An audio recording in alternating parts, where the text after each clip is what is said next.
A dança do ventre é tradicional, surgiu no Oriente Médio, de 5.000 anos antes de Cristo. No Piauí hoje são muitas adeptas, para ter ideia são 19 academias e mais ou menos 1.000 alunas, 1.000 adeptas, né, que inclui também professoras. E a gente conversou com a Mônica Chans e Isabel Lins sobre as duas linhas, as duas vertentes especiais da dança, e elas vão falar um pouco das tradições, dos símbolos e muito mais. Afinal de contas, a dança do ventre é sensual, é erótica? A gente vai descobrir isso.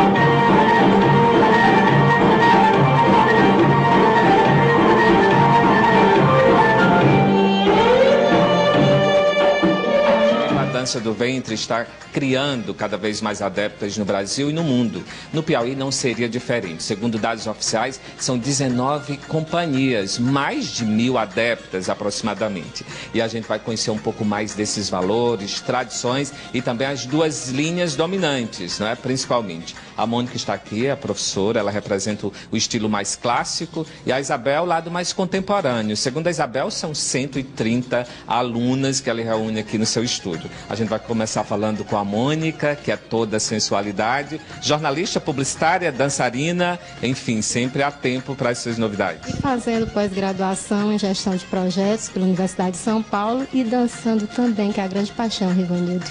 Mônica, essa dança que surgiu mais ou menos 5.000 anos antes de Cristo, de que forma ela entrou na sua vida? Olha, ela entrou na minha vida a partir do momento que eu já nasci com essa inclinação para dança. Com 8 anos eu já dançava jazz, depois eu comecei com ginástica rítmica, desportiva, veio o balé clássico, contemporâneo, moderno, sapateado, fui experimentando estilos, Ivanildo, com 15 anos de idade. Eu conheci a dança do ventre através de uma professora de São Paulo, que esteve aqui trazida por uma empresária, Emerenciana Bucar, e foi a Amura, a professora, que mostrou pra gente esse primeiro contato lindo, me encantou, me apaixonou, e daí eu fui procurando outras professoras. A gente não tinha em Teresina, eu comecei a dar aula, fui, né, a primeira professora, hoje está assim florido, cheio de meninas lindas dançando, mas eu comecei mais ou menos em 1999, né? Então não tinha ainda esse movimento, e eu fui buscar, fui aluna da Patrícia Bencardini, de São Paulo, e da Michele, que dança nos Emirados Árabes. Saí viajando, procurando, trazendo. E depois não, hoje as professoras, Isabelzinha e outras que estão aqui, já trazem as professoras de São Paulo, de Recife, do Maranhão. Diretamente para cá, né, para trazer esses ensinamentos. Já dá aula, outras viajam. Hoje está tudo globalizado, né? Por que não a dança? E quais são os elementos tradicionais da dança? Olha, tradicionais. Há danças folclóricas, né? As danças folclóricas, elas usam pandeiro, elas usam taça, usam o bastão, a espada. Existe o véu, que é lindo cenicamente, na minha opinião, ainda é o mais belo de todos. Você pode usar o punhal.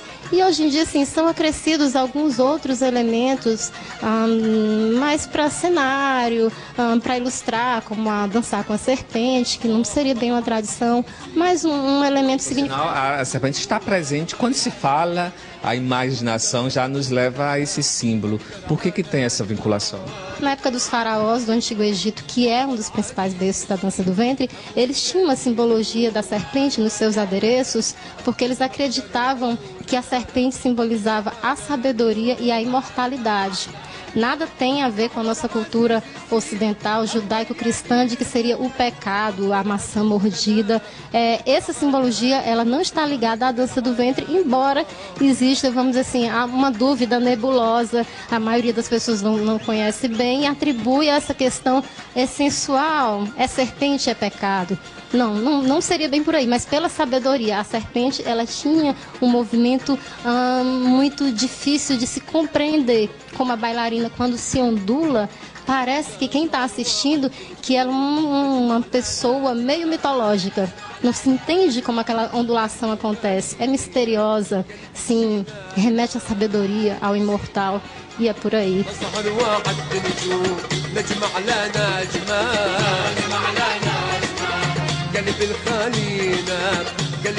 Dança do ventre é um jogo cênico, né? Que tem um olhar e também tem movimentos. Que movimentos são esses, Isabel? Bom, eu acho que os mais conhecidos são batida lateral, ela falou em ondulação, então a gente trabalha com o camelo, né? Ou ondulação, com o oito, redondo e, enfim, esses movimentos a gente divide em movimentos cadenciados, ondulatórios e reverberados, que aquela tremida que identifica a fogueira, né? O fogo das fogueiras do deserto, que a gente chama hoje de shimmy. E tudo inicia no ventre, tem um jogo de sedução com as mãos, como é que é isso? Eu acho que no meu lado, né, a parte mais ocidental, a gente trabalha muito mão e trabalha muito a parte do balé clássico. Então, os movimentos são um pouco menos ondulados do que o da Mônica. A gente já trabalha muito ponta alta, a Mônica ela já trabalha muito o elemento terra, né? Então, diferente da gente, a gente já trabalhando mais a parte de cênico mesmo. Hoje a dança do ventre ela trabalha arte, a gente já deixa um pouquinho de lado a sedução para trabalhar a parte de autoestima da mulher. Pois é, hoje a gente percebe que também pode ser utilizado por mulheres que querem dar um up no casamento, levar mais valores, mais novidades para a relação a dois, seria isso? Sim, a gente trabalha isso e não trabalha. Bom, dentro da sala de aula, o que eu vou trabalhar é a parte técnica, as meninas querendo se apresentar num teatro, num festival. Já a gente pode sim, às vezes a mulher, a garota, a noiva, chega, eu queria dançar pro meu namorado, eu queria aprender. A gente faz sim, mas a gente vai tentar trabalhar com ela outro tipo de movimento. E sim, a ondulação, os oitos, os movimentos mais sensuais da dança. Vou falar com relação à sensualidade vinculada à dança, em alguns países árabes ela foi proibida justamente por essa questão, né, Mônica? Existe toda uma cultura onde a mulher se cobre e não se mostra, não é? Se você for para Fez, para o Egito, para os Emirados Árabes e para a cultura mais tradicional, né? O pessoal que se cobre o islamismo, né? Que cultuam Alá, né? A mulher cobre a cabeça, cobre o rosto com a burca, cobre todo o corpo. Imagina no Oriente Médio uma mulher casada, vestida como eu estou, como a Isabel está, como as meninas estão. Isso seria... Países mais conservadores não é permitido, né? Isso não seria admitido a não ser no seu ambiente mais íntimo, com o seu marido. Mas assim, socialmente, mesmo em família, mesmo que fosse entre irmãos, mesmo que fosse entre irmãs, no café, no jantar, isso seria considerado um atentado ao pudor, quase isso, né? Uma mulher que não merece, vamos dizer assim, ser considerada correta, direita. Existem histórias que em alguns locais do Egito só teria permissão social para dançar aquelas bailarinas, no caso tínhamos a Dunya, que dançavam de forma, vamos dizer, a número 1, né? Se ela fosse a número 1, a melhor de todas, a sociedade se reunia para vê-la. Mas se ela fosse a número 3, a número 4, mesmo que ela fosse excelente, era melhor ela se recatar na sua casa. E a preparação, como funciona no caso de uma noiva que quer dar um momento mais especial? Quantas aulas são necessárias para que ela possa dar um up na relação? Olha, se eu for falar em aula, elas geralmente chegam aqui querendo uma aula e querem sair dançando.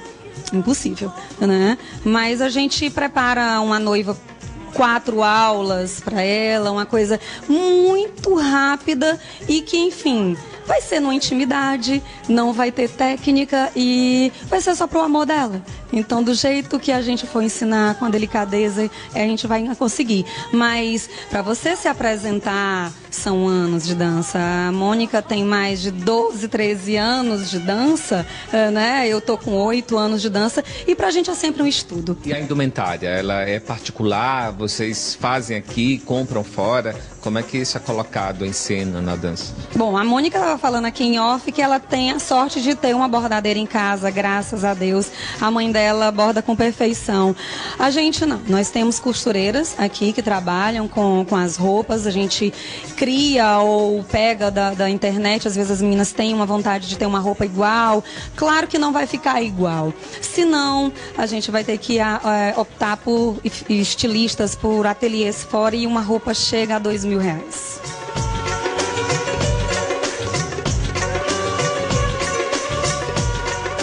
É uma dança vinculada à alma feminina, né? Você trabalha a questão da terra, do ventre, do nascimento, mas também é uma dança que tem homens como seguidores. Eu queria que você falasse sobre essa história que rendeu muito na época no Brasil. É verdade, Ivanildo. Teve o Henry Moreno Neto, um mineiro muito talentoso, que chegou a ganhar um festival de Joinville, que é um festival internacional, digamos, o mais popular, mais importante do Brasil, e ele ganhou com dança do ventre. E, na época, muitas escolas que não admitiam homens chegaram a convidá-lo para se apresentar. E ele tinha um trabalho muito interessante, muito criativo, como um bailarino de várias formações, de várias modalidades de dança, assim, que eu conheço bem, que eu também passei por várias escolas. Então, ele usava braços, uma mistura de um balé moderno, do jazz, travava os punhos e fazia um movimento ondulatório de abdômen com muita perfeição. Era um espetáculo muito belo de se ver. Não vejo por que um homem que seja bailarino, que goste de dançar, não possa aprender um movimento ondulatório de ventre, criar uma releitura da dança. Mas a dança, por tradição, é essencialmente delicada, feminina, simbolizando o ventre da mulher que seria fertilizado por essas energias.